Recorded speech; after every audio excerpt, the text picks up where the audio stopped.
21শে জুলাই মমতা ব্যানার্জি যে প্রোগ্রামটা করেছিল সেখানে 3 গাদ্দারকে দেখা যায়নি। তাদের কি তোমরা নাম জানো? নাম না জানলে আমি বলে দেবো, মুখ থেকে বলবো না, ভিডিওর মাধ্যমে বুঝিয়ে দেবো আপনাদেরকে। মমতা ব্যানার্জি, এটা হচ্ছে স্বার্থের দুনিয়া। স্বার্থের না থাকলে কেউ তোমার পাশে থাকবে না। এখন তোমার কাছে স্বার্থ নেই, এখন পাশে তোমার কেউ নেই। আগে তোমার মুখ্যমন্ত্রীর ছিটটা ছিল, তাই জন্যে তোমার পাশে হাজারো হাজারো ছেলে মেয়ে ছিল। এখন মুখ্যমন্ত্রীর ছিট নেই, তাই তোমার পাশে কেউ নেই। এটা হচ্ছে স্বার্থের দুনিয়া। মমতা ব্যানার্জি এটা বুঝে নেবে।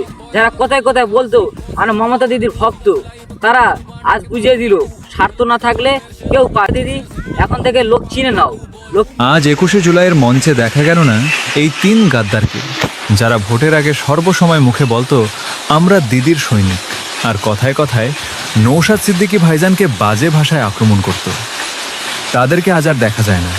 তাই বলি বন্ধু, সময় থাক গাদ্দারদের চিনুন এবং আমাদের ভিডিও শেয়ার, কমেন্ট, ফলো করে সঙ্গে থাকুন।